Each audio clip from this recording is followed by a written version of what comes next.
바로 시작하겠습니다. 먼저 벌리와 루턴타운의 경기를 분석해 보도록 하겠습니다. 벌리 잉글랜드 일부 19위 무패승 패패입니다. 벌리의 문제라고 한다면 박스 안에서의 미스가 상당히 잦다는 것입니다.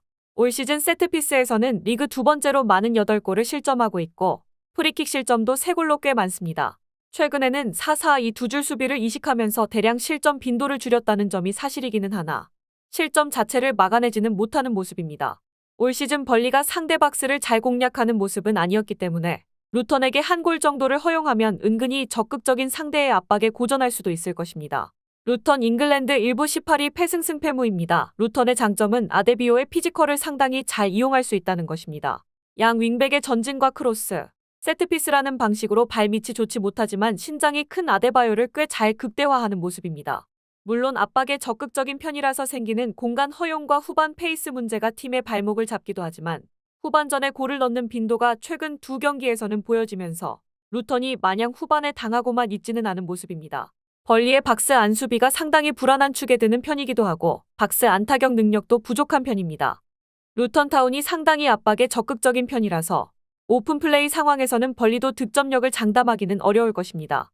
아데바요를 향한 직선적이고 단순한 공격도 벌리에게는 위협이 될 가능성이 있습니다. 루턴이 승리를 거둔다고 해도 이변은 아닐 것이라고 봅니다. 다음은 헐시티와 노리치시티의 경기를 분석해 보도록 하겠습니다. 헐시티 잉글랜드 2부 7일 승패입니다. 헐시티의 공격 플랜 자체가 무너질 가능성이 있습니다. 현재 모튼이 퇴장으로 빠진 상황이기 때문인데요. 이 선수가 3선에서 찬스 메이킹을 1차적으로 담당하는 선수라서 헐시티의 장점인 짧은 패스를 통한 빌드업이 제법 난관에 부딪힐 가능성이 있다고 하겠습니다. 높은 라인으로 인해서 노리치의 공격수들이 침투하는 움직임도 꽤 부담이 될 가능성이 없지도 않을 것입니다. 노리치 잉글랜드 2부 13위 승패패무무입니다. 노리치의 경우도 사전트 같이 침투하는 움직임이 좋은 선수들을 바탕으로 헐시티를 상대로 최근에는 꽤 좋은 전적인 3승 1무 1패를 기록 중입니다. 다만 헐시티의 공격력을 100% 통제하는 모습은 보여주지 못한 편입니다. 애초에 올 시즌에도 압박이 풀리게 되면 바로 박스까지 위험한 상황에 직면하는 경우가 잦은 상황이죠. 난전 양상을 생각하는 편이 현명할 것으로 봅니다. 일단 헐시티도 1차 빌드업을 담당할 선수가 없다면 공격적인 성과의 압도성을 장담하기는 어렵습니다. 물론 노리치의 침투 움직임과는 별개로 늘 난전이 나오는 경우가 잦은 수비가 문제가 될 듯합니다. 노리치가 공격적인 스킬로 헐시티는 꽤 잘 잡는 편이라서 핸디캡해도 좋은 선택이 될 수는 있습니다. 무승부와 오버 2.5 양상을 생각하는 것이 좋을 것 같습니다. 다음은 세비야와 알라베스의 경기를 분석해 보도록 하겠습니다. 세비야 스페인 1부 16위 패승패패승입니다. 플로레스 감독 부임 이후로는 대량 실점 빈도가 줄기는 했습니다. 다만 여전히 빈약한 공격력은 문제입니다. 설상가상으로 기존 자원 엔네시리의 네이션스컵 차출로 인해서 공격력이 더 떨어질 가능성이 있다는 것입니다. 미르가 헤더를 잘 따내는 것 말고는 엔네시리와 닮은 점이 크게 없는 것이 사실입니다. 알라베스가 강호들을 상대로 보여주는 실점률 커버도 만만하지는 않습니다. 알라베스 스페인 1부 15위 패패패무승입니다. 비아레알, 레알 마드리드, 베티스 등 강호들을 상대로도 실점 커버를 하는 능력이 뛰어난 편입니다. 상기한 세 팀을 상대로도 한 골 아래로 실점 위험을 커버하는 모습입니다.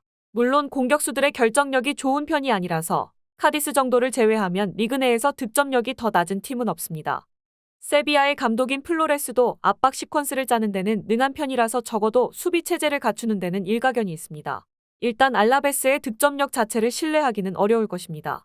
다만 세비야 역시 엔네시리의 네이션스컵 이탈과 함께 알라베스가 상위권을 상대로도 실점 커버에는 능한 모습을 보여준다는 점은 긍정적으로 보기 어려운 대목입니다.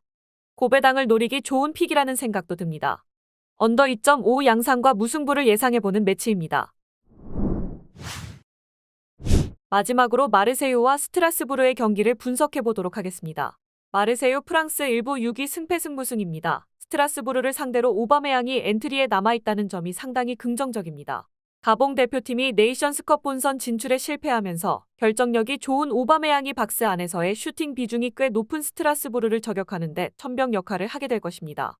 물론 네이션스컵으로 인해 뎁스 자체가 얇아진 것도 사실이고 상대의 역습에 마르세유가 최근 맞대결에서는 꽤 고전한 터라 실점 가능성은 늘 열어두는 것이 현명할 것으로 보입니다. 스트라스부르 프랑스 1부 9위 무승승승승입니다. 수비와 역습으로 팀 컬러가 구축되어 있는 상황입니다. 다만 63%의 아주 높은 박스 안 슈팅 허용 때문에 수비력에 있어서는 무실점 비중이 높지 않다는 점이 현실입니다. 공격에 있어서도 기동력을 중시하기는 해도 세부적인 전술을 짜는 것은 비에이라 감독이 팰리스 시절부터 능하지는 못했습니다. 스트라스부르의 경기력에 기복이 있는 이유는 이런 연유에서 오는 것일 가능성이 높을 것입니다. 일단 오바메양이 네이션스컵에 나가지 않는 상황입니다. 주포가 남아있어서 스트라스부르의 박스 안 수비 불안을 공략하게 될 가능성이 높아 보입니다. 스트라스부르의 수비가 생각보다는 무실점 비중이 낮은 편이고 공격도 기동력을 위시한 역습 하나밖에는 방법이 없습니다. 물론 높은 라인의 마르세유에게는 한 골 정도 성과는 기대할 수도 있을 것입니다. 마르세유의 승리를 유력하게 봅니다. 영상에서 알려드리는 내용들은 모두 1차 분석 내용들이며 2차 분석과 최종 조합픽은 영상 하단 고정 댓글 링크로 문의 주시면 안내 도와드리도록 하겠습니다. 시청해주셔서 감사합니다. 아직도 혼자 분석하고 계신가요? 이슬TV 스포츠 정보방에서는 실시간 스포츠 커넥션을 통한 소통하는 관리 시스템으로 확실한 수익을 전해드리고 있습니다. 정보방 입장 조건은 없으며 일반인들은 쉽게 접할 수 없는 배당 흐름 분석, 모든 경기 라인업과 결장자, 마지막으로 분석 모델링을 통한 최종 조합픽까지 무료로 제공해드리고 있습니다.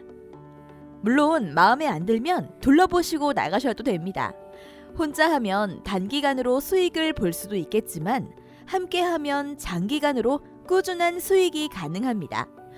정보방 무료 참여하시고 꾸준한 수익을 원하시는 분들은 영상 고정 댓글 링크로 문의 주시면 안내 도와드리겠습니다. 늦지 않았습니다. 함께 합시다.